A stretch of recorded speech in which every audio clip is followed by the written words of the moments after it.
আসসালামু আলাইকুম এইচএসসি 2026 সালের শিক্ষার্থীরা। এইচএসসি 2026 সালের টেস্ট পরীক্ষা নিয়ে শিক্ষা বোর্ড থেকে গুরুত্বপূর্ণ খুব জরুরি নির্দেশনা। তো চলো আমরা কি সেই নির্দেশনা দেখে আসি। এইচএসসি পরীক্ষার ক্ষেত্রে কিছু নিয়ম মানা হবে। প্রতিটি সাবজেক্টের লিখিত অংশে ও এমসিকিউ অংশে আলাদা আলাদাভাবে পাশ করতে হবে। দুইটাতে একবারে মোট 33 পাইলে পাশ হবে না। দ্বিতীয় নাম্বার যে নির্দেশনা সেটি হচ্ছে আইসিটি অংশে লিখিত অংশে 17 ও এমসিকিউ 9 পেয়ে পাশ করতে হবে। ইংরেজি প্রথম পত্র ও দ্বিতীয় পত্র দুইটা মিলে মোট 66 নাম্বার পেলে পাস। তার মানে অন্যান্য সাবজেক্টের মতো ইংরেজি প্রথম পত্র এবং ইংরেজি দ্বিতীয় পত্র এখানে দুইটা মিলে কিন্তু 66 নম্বর পেলে পাস। একটাতে তুমি পেলে 32, অন্য আরেকটাতে পেলে 34, তবুও কিন্তু তুমি পাস করবে। এখানে কোনো বাধ্যবাধকতা নেই। কিন্তু অন্যান্য সাবজেক্টে যদি তুমি খেয়াল করো, বাংলা প্রথমে সেখানে কিন্তু আলাদা টিক অংশে পাস করতে হবে, আর অন্যটা হচ্ছে লিখিত অংশে পাস করতে হবে। তার মানে এমসিকিউ অংশে আর সিকিউ অংশে আলাদা আলাদাভাবে পাস করতে হবে।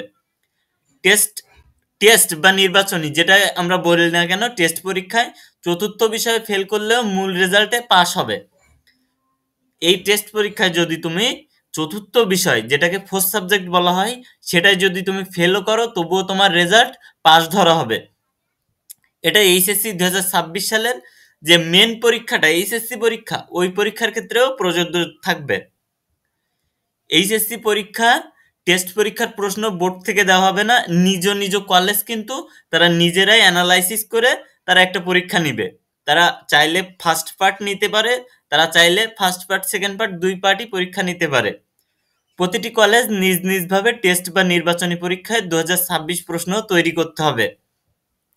কিছু কলেজ একত্র হয়ে বিভিন্ন প্রকাশনীর মডেল টেস্ট থেকে টেস্ট পরীক্ষার প্রশ্ন করবে।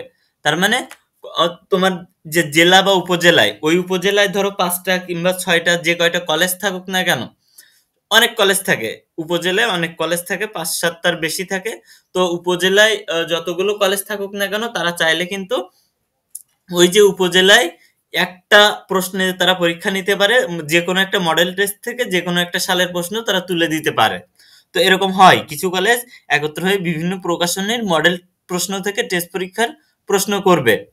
এবং তোমাদের এইচএসসি 2026 টেস্ট পরীক্ষা নিয়ে আরো কিছু বিজ্ঞপ্তি হচ্ছে। তোমাদের জানুয়ারির প্রথম সপ্তাহে কিন্তু এই যে এইচএসসি 2026 টেস্ট পরীক্ষাটা ইনশাল্লাহ শুরু হবে এবং শেষ হবে জানুয়ারির শেষ সপ্তাহের দিকে।